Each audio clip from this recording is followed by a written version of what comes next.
Good morning, 8th class students. Now, in 11th chapter, stars and the solar system. Now, our next topic is about solar system. So, from third class onwards, you are learning about this, right? But some more points we will discuss in this class. So, what is solar system? The sun and some more celestial bodies which are revolving around it form a solar system. So some celestial bodies revolve around the sun. Some celestial bodies revolve around the sun. This group is called solar system. Okay, so here in this solar system, what are the objects present? Sun, planets, and apart from sun and planets, we have some another things. Those are asteroids, comets, meteors, meteorites. Okay, this is about artificial satellite. Later we will discuss about this. Okay, so coming to the solar system, the sun and some celestial bodies are revolve around the sun. Those are called as solar system. Okay, here what are the objects which are present in the solar system? Sun, planets, asteroids, comets, meteors, meteorites, and some satellites. Okay, so this entire group is called as solar system. Now we will discuss about each and everything. Okay, now the first one is about sun. Okay, so every day morning we are looking at the sun, and you know what, the sunrise and the sunset, how nice it will be. Cool breeze, a cool air will come, and sunrise, that scenery will be so fantastic, right? I love it. Okay, so now we will discuss about the sun. So the sun only the nearest star to us. Okay, sun is the nearest star to the earth. Okay, and you know what, the sun only the source of heat and light. Sun is the main source. Okay, where we are getting the heat and light? From the sun. In our solar system we have 8 planets. All the 8 planets are getting heat and light only from the sun. Okay, now coming to the planets, how many planets are there? We have 8 planets. What are they? Mercury, Venus, Earth, Jupiter, Mars, Saturn, Uranus, Neptune. So what are the 8 planets? Mercury, Venus, Earth, Jupiter, Mars, Saturn, Uranus, Neptune. Okay, now we will know about each and everything. Okay, so to know about some more information about the planets, here I have noted down the information. So every planet revolves around the sun in a definite path. Okay, every planet revolves around the sun in definite path. This path is called orbit. Okay, so the planet is revolving around the sun in its own orbit, right? So how much time taken by the planet to revolve around the sun? For one complete revolution, the time taken by a planet, this is called as period of revolution. The time taken by a planet to complete one revolution is called as period of revolution. For example, Earth takes 365 days to complete one revolution towards the sun. This is what? Period of revolution. And even you know what, apart from the revolution, the planets rotate towards by itself. That is what? Rotation. Okay, here the time taken by a planet to complete one rotation, it is rotating by towards its center, right? So how much taken by the planet to complete one rotation? It is called as period of rotation. For Earth, for complete one rotation, it takes 24 hours. Okay, so coming to the planets, so actually the planets look like stars, but they are not stars. But when we observe with a high resolution telescope, it appears as so bright. You know why? What is the reason? Because the sunlight rays are falling onto the planet, so that it appears as so bright. But really they are not luminous bodies, they are not shiny bodies, only they are shining because of the sunlight rays are incidenting on it. Okay, so coming to the planets, we have discussed about the period of revolution, period of rotation and the orbit. Now we will discuss about each and every planet. The first planet is Mercury. You know, this planet is smallest planet. Half mark question. Which planet is the smallest planet in the solar system? That is Mercury, the smallest planet. In Sanskrit it is called as Budhudu. What is that?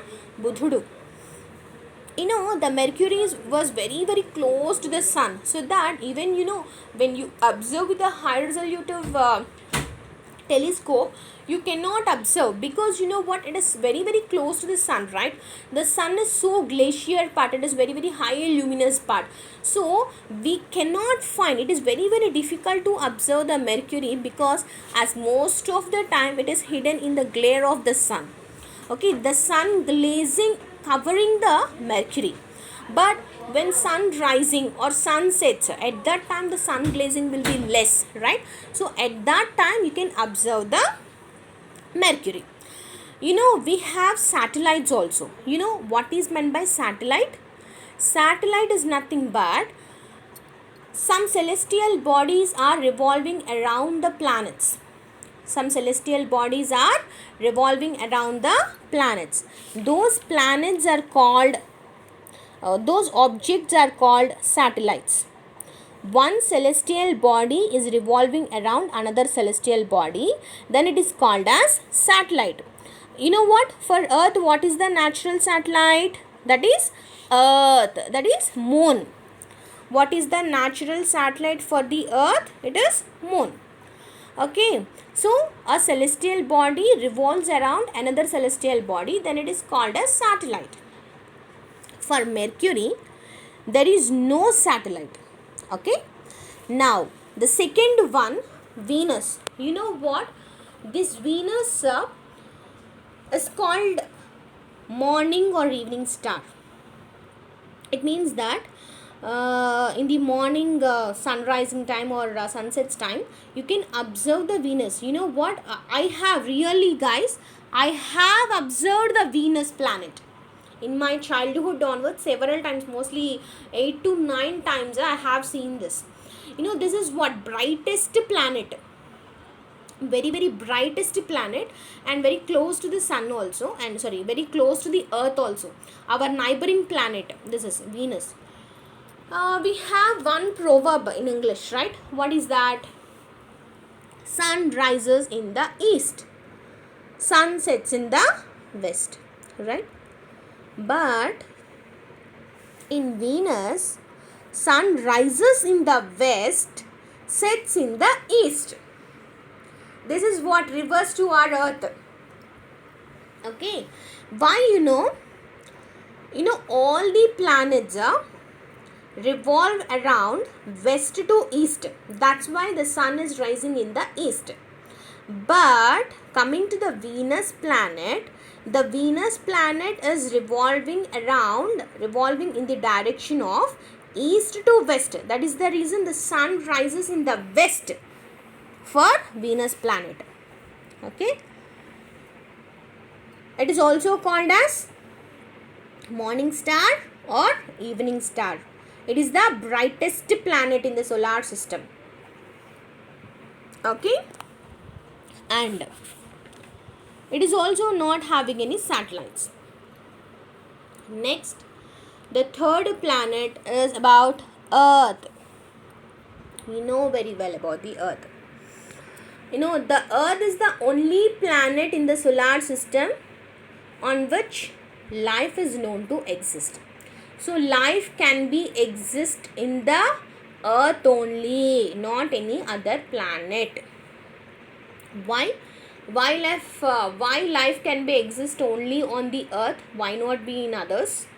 Because in the earth we have climatical conditions which are suitable for the life existence. We have water, we have atmospheric conditions, and especially we have ozone layer which is protecting from the ultraviolet rays which are emitting from the sun. Okay, and we have a range of temperature also, and we have blanket of ozone. So these all are the climatical conditions which are suitable for the life existence. And we have a natural satellite, that is what? Moon. And you know what,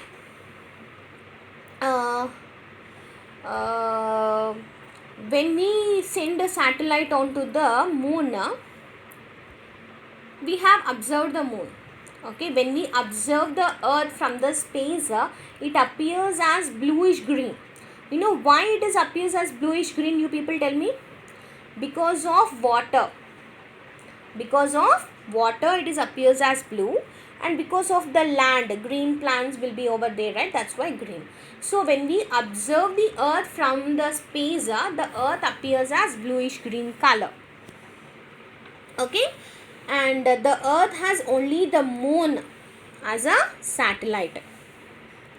Now next one, Mars. This is also close to the earth only. So our neighboring planets are Venus and the Mars. This Mars appears as red in color, so we are calling it as red planet. It is having 2 natural satellites. How many natural satellites are there? 2 natural satellites. And you know what, we have recently sent Curiosity, one satellite over there onto the Mars. What is its name? Curiosity. Okay, so actually there is a possibility that there will be a presence of water and the life also can be exist. That is the reason people are more interested towards the Mars. And the next one, Jupiter. This is the largest planet, guys. Largest planet in the solar system is Jupiter. You know how many times when you compare with the Earth, the size of the Jupiter is 318 times to that of Earth. And you know, this is Jupiter. In this space, around 1300 Earths can be placed. How much high it will be, you can observe. And you know, it is having 4 large moons. Okay, the Jupiter is having 4 large moons. And you know what, this Jupiter has 50 satellites. Okay, so 50 satellites are revolving around the Jupiter. Among these satellites, 4 are very very big moons. And now the next one, Saturn. Okay, this Saturn appears as yellow in color. Okay, and you know what, this is having a unique nature that the Saturn has a ring also. Some dust particles are revolving around the sun in ring shape. Okay, this is what, Saturn. The Saturn is having 53 satellites. Saturn is having 53 satellites. And next one, Uranus. You know what, like the Venus, this Uranus also moving towards east to west. So the sun rises in the west in the Uranus. And Neptune, the last planet, this is one. So actually, you know guys, the first 4, Mercury, Venus, Earth, Jupiter, these are called as inner planets. These are called as outer planets. So generally we used to observe these 4 planets only because we are close, right, to the Earth. Okay, you can observe the period of revolution. How many days? For Mercury, only 88 days required to complete the rotation. It is not having any satellites. You can observe here the information. Thank you.